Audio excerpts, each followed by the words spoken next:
how to practice independence. Yeah. There are many ways to practice independence to better achieve balance in your life and to work towards your goals. Here's 4.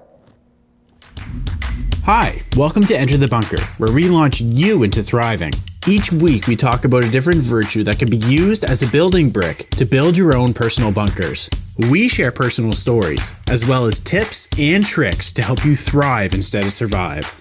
So sit down, relax, and enter the bunker.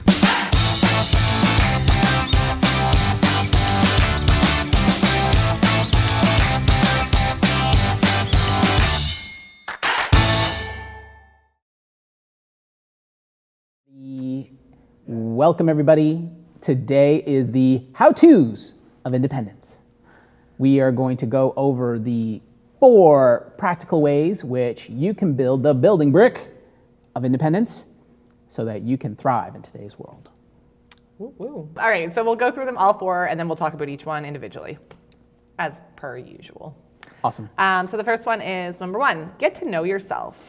Okay. 2, become assertive. 3, make decisions. And 4, meet your needs. Meet your needs. Meet your needs, not other people's needs. That's kind of when in the previous episode, I was saying, you're number 1. Right. I'm number 1 to me, you're number 1 to you. Okay. All right, let's get to it. So number 1 is get to know yourself. What do you want? Who are you? What do you like? What do you dislike? Where do you want to be? Where do you come from? Answer these questions and make decisions for your life based on them, not on what other people think. True. This is tough though. I think that these kinds of questions are really difficult, only because I don't know. I think people ask themselves these questions throughout their lives, not just once. Right. And even when they do that, what happens is that as they move forward in life, those answers will change. Right. Right. So depending on what's important to them at that point in their lives. Do you ever remember having to do self-evaluations in school or anything like that? You had to evaluate yourself, usually on the first 1 or 2 days of school. Oh, those little checking the circle box, putting yeah, in circles and things like that. Yeah. So I remember those. Yeah, you had to I don't even remember the questions on them. I just remember that most of the time people usually lowballed themselves. Really? Yeah. Okay. But then you had the select few that highballed themselves. Huh. Yeah, I don't know. That brought me up. When you were like, those questions are hard, and I was like, I remember trying to answer these questions about myself, and I found them very hard because you didn't want to be like, I'm queen, versus I'm a bag of crap. Like you don't want to. You wanted to meet your teacher somewhere in the middle. So I believe the way that people respond to those had a lot to do with their socioeconomic situations. Okay. Basically, the way they were raised, the environment they were in. Right. So people who come from backgrounds, and this actually, I talked about this in a couple of episodes ago where I talked about outliers. Yeah. Outliers. So it's a book which talks about stories of success and gives certain examples of what are the formulas that actually lead people to being successful. And he makes the argument that it's not necessarily that these people who became successful because they did it their way. Right. It's actually because there's hundreds of years of certain culture and certain raising and even the time of year they were born that actually led to them having an environment in which they could become successful. Right. Right. And that had a great impact in the way that they perceived themselves. And because they had that perception, they would end up becoming more successful than others. Right. And all because they had the environment. So in other words, if people can have a certain environment to have the opportunity for that environment, they will grow and succeed. And the truth is that certain places in certain times have that, right? And some don't. And some don't, right? And the ones that don't, they're the ones that it's not necessarily because they couldn't become successful, they just weren't given the environment to do it. Right. Right? So sad. It's all about opportunity, right? Yeah. And in the book, Outliers, he gives lots of data to back up this thesis that that's what it's about. So talking about the questions you talked about where there were some people who were like, oh, I'm the greatest. Yeah. They probably came from a background where their families were probably wealthy. Yeah. They probably had many generations of success and wealth. And because he was being raised in that environment, he had all of that around him to actually have the right type of attitude to, go out and do more than others, versus somebody else who probably comes from a home where their parents beat them, or they have like, alcohol problems or something that creates an environment where, you're not going to feel super confident. You're not going to have the environment to actually have an opportunity to grow. So that's the difference. Yeah. And that's the only difference really is the environment. It's not about what the person has in them, right? A lot of people, like it's this false dichotomy that's happened in American culture, which has permeated throughout the West, that a person went out and did it on their own, and they pulled up by their own bootstraps and made a success of themselves. Yeah. It's not true. It's actually anybody can do it if they have the right environment. So that's why everybody's listening to this is seeking the right environment so that they can create the opportunity for themselves and become successful. That's why they're building these building bricks. That's why they're here. Yeah. That's why you're here. Funny story. I seen a video yesterday. This is kind of not completely off topic, but obviously, but it was a dad, and he must have been angry about something because he's walking down the road and he's holding the camera like this, and he's like, "Parents, if you want your daughter," and he started going off, and he was like, "You need to take your daughter on every hot beach there is. You need to take them to Cuba. You need to take them to Dominican. You need to take them to Mexico." And he was naming all these places, and he's like, "So you know what?" So he's like, when that crush comes along, and he's like, "Oh, I'm going to take you here, and I'm going to take you here." He's like, they're like, "Meh, not a big deal. I've been to all those places." And I was like, I was like, so if you have the money for it, I honestly thought it was a great idea. It's kind of like, I don't know.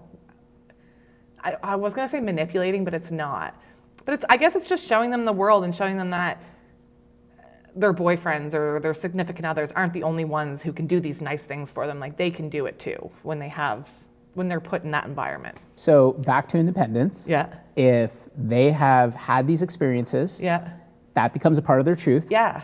And that means that when somebody else comes along saying, "Hey, I'll show you all these things," it's already something they have in them. So they already have that strength, and and so it's very easy for them to recognize that as their own independent truth already. Yeah. Then whatever kind of, like you said, manipulation that these people try to put into to kind of show, like, well, the idea is to really try to impress them, right? It's to impress them, and of course this comes back to male mating, I guess. It's like I have the big, I have all this money, I have all this power, so it'll attract all the women and all this kind of stuff, right? This all comes back to, like, just evolutionary biology stuff. So anyways, so scratch that part of it. So, but the truth is that in terms of independence, so if they went ahead and did that, then the person would make that part of their truth, which gives them the independence to be able to make their own decisions. Right. I had a good chuckle out of it, so I thought I'd share it with you guys. Yeah. All right. Number 2 is become more assertive. Yes. So don't let others talk you out of what you want. I feel like this comes a lot with, like, going with your gut too. Does it?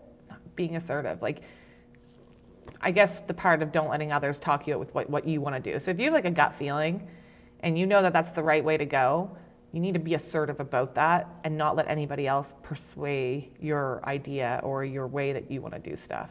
Right. But be open too, right? So if you're going to become assertive based on a gut feeling, then you're doing that because, and it's that initial gut feeling usually is right. Yes. But now you need to be able to actually give it something to stand on. It's like some strength. So you can start with that gut feeling and say that's what you want, and then as you go, you gain other experience that feeds into that. So this comes back to your truth. You'll start looking for information, you'll start talking to other people, and you'll start supporting that assertive decision, right?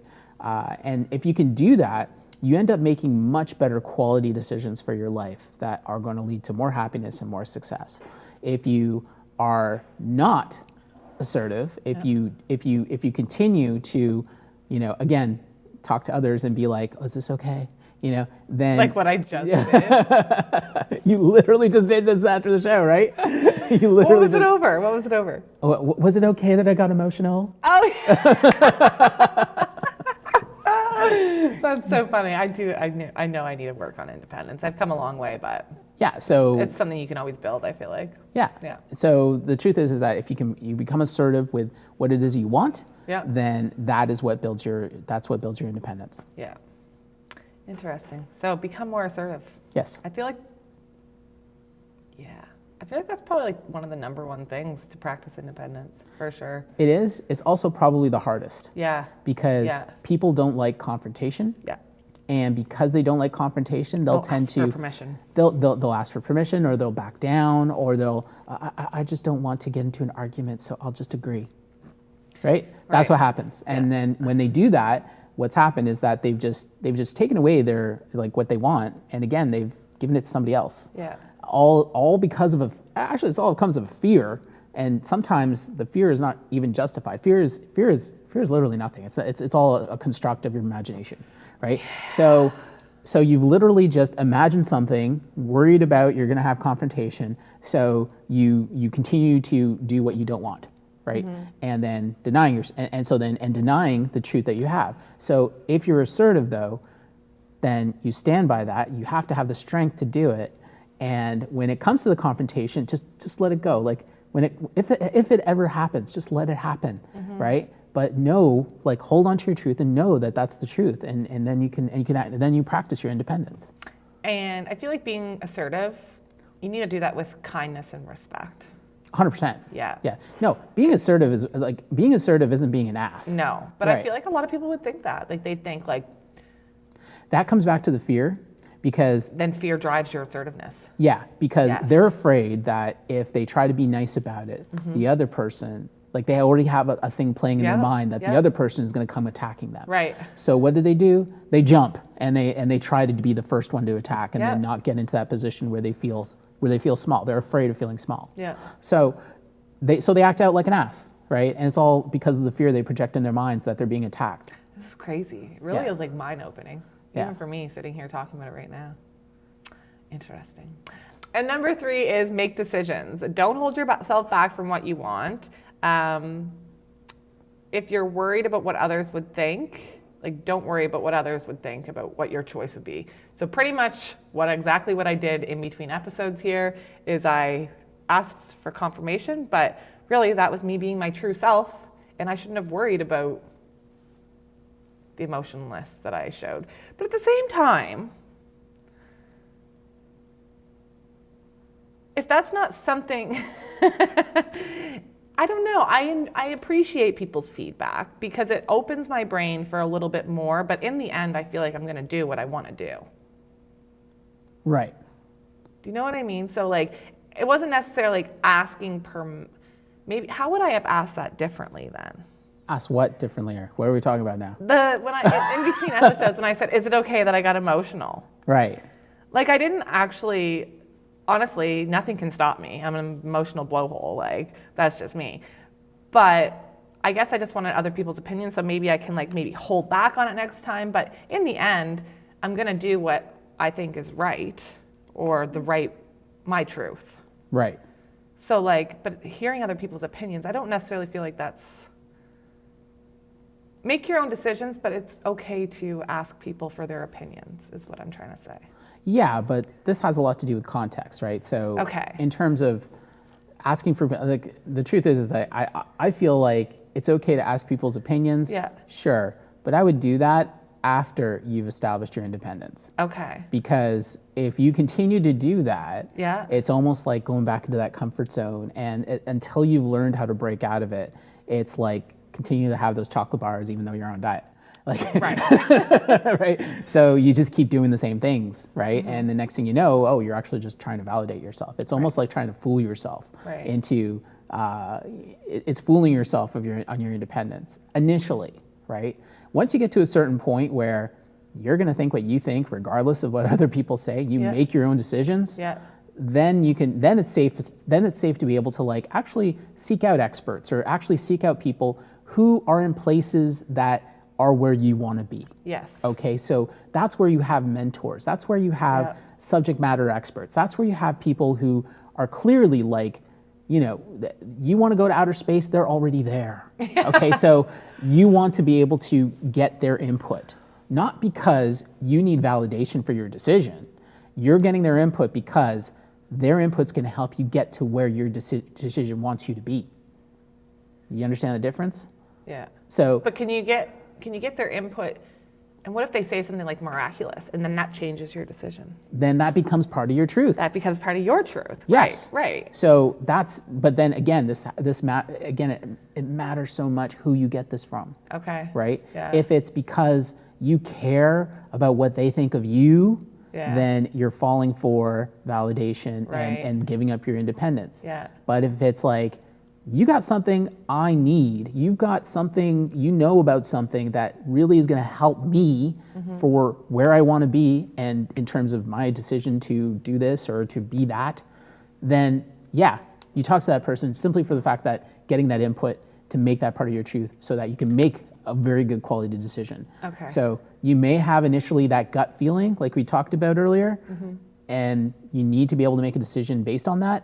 But then you need to have but if you are going to seek out guidance from somebody else, make sure it's somebody who is well into the arena where you want to be. So you don't go to a tennis player to learn how to play hockey, right? Right. Right. I know where you're going. Right. Yeah. So you go to the hockey player and Yeah. you spend time asking the hockey player how to do that. Yeah. Right? So same thing, right? And unfortunately, when it comes to looking to make quality decisions, I can't even. I did it myself. Like, how do I become rich and successful? And I'm talking to somebody who's barely paying the rent. How Yeah. how are we going to do this? And it's like, you're talking to people who aren't where you want to be, right? And then what are you doing it for? You're doing it to validate, and you're doing Make it yourself feel better that you're already ahead of that game. Or... sometimes, but at the same time, this has to do with, again, when it comes to your independence, you need to be able to make these decisions for yourself, Yeah. know your truth, and know that the input you're taking to support that truth needs to be from a quality place. Yeah. It needs to be from quality place, from quality people that are going to help you to strengthen that, right? Right. Anything else, it just ends up being a distraction, Yeah. or worse, it takes away your independence and causes you to seek out validation from somebody else for your decisions. Right. In which point, you're back to square one, where yeah. they're going to say something now and then sway you somewhere else, and next thing you know, you're off the road to happiness. Not following your decision and not doing your truth. Yeah, exactly. Yeah. All right, and number 4 was meet your needs. The example is, have you ever thought, my parents want me to continue my education, but really, I want to take a year off and travel before I do that, Right. right? So what's meeting your needs, right? Your parents really want you to continue your education, Yeah. but you want to take a year off and go traveling. By the way, I did that.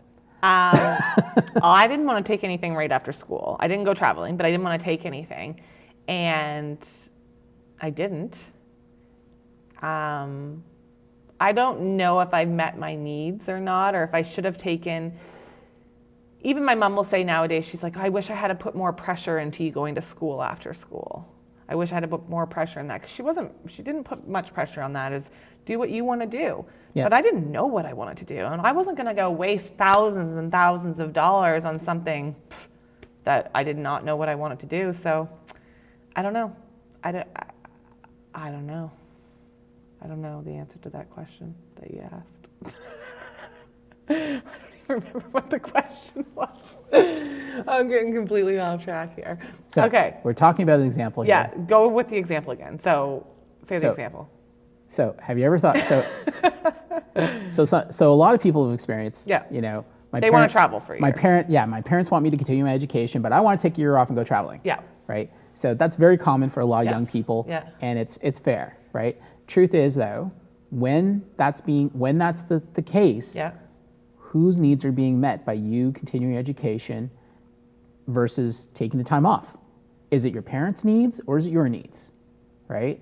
So you have to understand meeting your needs. Yeah. So if you have a sense that I really need to take a time off, Yeah. again, this comes back to your truth, Yeah. then you need to do that, right? And and assert that independence, assert the independence, Yeah. make the decision to take the time off and do it. Yeah. And so, so this actually, from a very young age, I did this. Like I was 16 years old when I decided I wasn't going to go to grade 11, Yeah. you know, and then everyone was freaking out. Grade 11. Yeah. Is that as high as? Oh, sorry, no. I was 16 years old and I was in grade 11. Okay. And I was deciding I wasn't going to go to grade 12. Okay. Yeah, and it was because I was going to take a year off, right there. Like I had to do it now. Even before high school was I over. wasn't going to finish high school. Yeah, I wasn't going to finish high school. I had to do it now. What? Yeah, I was that passionate. I was so like, yeah, and everyone was freaking out. I was like, no way. It's like if you go, you're not going to come back. Like everyone was freaking out like that. They're like, if you leave high school, you're just not going to come back. We And it was almost like- didn't. And it's just like, so, well, yeah, I was another part of the world, but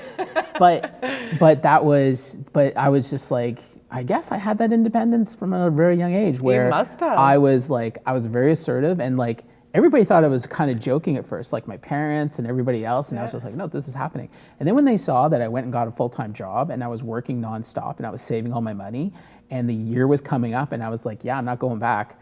Then they were like, okay, wait, what's going on here?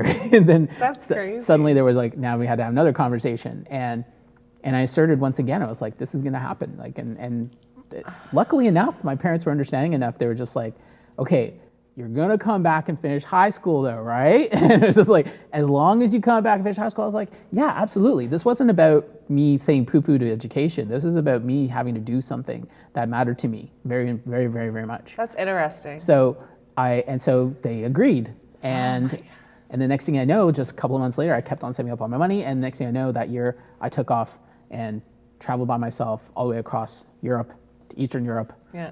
all the way to China, all over the world. So I was just like for 9 months, 17 years old, all by As myself. a parent Yeah. now, what would you say if one of your sons said that to you? Yeah. Right? So So I'm sitting here thinking, because it's different nowadays too. So, well, you know, that's the hard part. Today, there would be so much more security in terms of traveling the world. You've got cell phones, you got communications, you got everything. The time I traveled, there was no internet. Right. There was nowhere to be able to build, like I had to rely on understanding there was like certain embassies in some places where I could check in, and there was like I had to figure out how to use these phones all over the place that had weird dialing things, and and sometimes they didn't work, you know. Right. And so I really had like I was really disconnected once I took off, and I really had to rely on like really walk on independence. faith and independence and Yeah. hope that everything I was doing was going to lead me in the right direction. And it's so strange when I look back at it, and this is like when I think about all the moments where I nearly got in big trouble that Yeah. I just missed, like literally by minutes, like sometimes, crazy. right? And it was just so strange. And so I was so like, I can't help feeling like I was like somehow guided and protected the whole way, right? Because it was just, it was beyond coincidence that Yeah. I would come into these situations and avoid situations that I saw others get into, right? So like there was a moment where I was like in Israel and I just avoided a bombing, you know, like there was things like this that are happening all the time. I went to was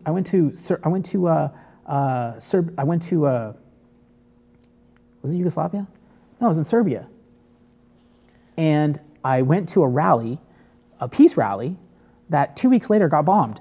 Like, it's just like things like this just happened, right? And now thinking about my kids today, imagine if they traveled today, I'd actually have a lot more confidence because it's really easy to stay in touch wherever they are, right? So I wouldn't be really too worried as compared to back in the day, like back then. So yeah. I agree and disagree with that only because I feel like kids growing up now don't have near as much independence as what you did, or compared to even compared to what I did, or even compared to what you did. They're raised in an environment that's very codependent. Yeah. Very are your feelings okay? Also, a point to what I had said earlier, like things are different, is I know a lot of people like older than you who only have, sometimes they're grade 8 or grade 9 or grade 10, and they have these fantastic jobs now because you didn't need a high school diploma, or you didn't need university degrees and bachelors and all this stuff to get these good jobs, but now you need them. Yeah.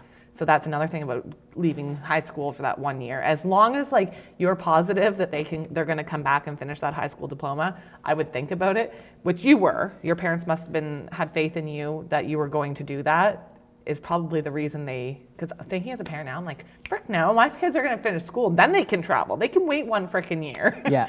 Like that's what I'm thinking sitting here. Yeah. But also like when you got talking with the independence, and yes, they have cell phones now, but they're not as independent as what you would have been traveling. No. No way. Yeah. That's scary. Oftentimes people ask me, they're like, was it really like, were you doing that because you knew what you were doing, or you're just too naive? Is the question, right? What do you say? I'd say a bit of both. Yeah. Yeah. I mean, like, Were you rebelling against it because people didn't want you to? No. I was the only one. Yeah, I didn't know anybody else that did that. Yeah. Like, I was just this really oddball. So I don't know. You wanted to go fit in somewhere. Nobody inspired me. There was nobody else doing what I was No. doing. But everybody looked at me like I was a total weirdo for doing it. But then it was funny was time of that your life? when I came back, I ended up having to go to a different high school. Okay. But when I went to that high school and people found out that I just come from traveling all over the world, suddenly I was really popular. Of course you were. Yeah. Like, Yeah. They're just like, wow, this guy like took off around the world. Amazing, right? So That's cool. So yeah. So you met your needs in that circumstance for sure. Yeah, and I definitely came out on top because You of did, it. for Yeah. sure. So when it comes to meeting your needs, it's really being able to assess Yeah. if what you're doing is because that's what you need, or is it because of somebody else Right. who's looking to meet their needs Yeah. through yours, Right. right? So All right. So those were the 4 ways to gain your independence. 4 ways. Yeah. Get to know yourself. Yeah. And that's going to be a thing that happens all your life. It's funny, actually, when you were explaining your story, you kind of went through every step. Like you already knew yourself. Yep. You became assertive with your parents and friends and family. Yep. You made the decision, Made the decision. and Yeah. then you met your needs. You And did then all needs. 4 of those Yeah. in that story there. So yeah. Take it off goes around. to show, it really does. Goes to show that's what independence looks like. Yeah. You just follow those 4 steps, continue to exercise that, build that building brick, and thrive. I mean, like, geez, just the example of like taking that trip, that was asserting my independence, led to all those amazing things. You've had so in many my life, stories yeah. come from it too. Those are my favorite. Yeah, tons of stories. Yeah. And so you just need to be independent. That's all. Yeah.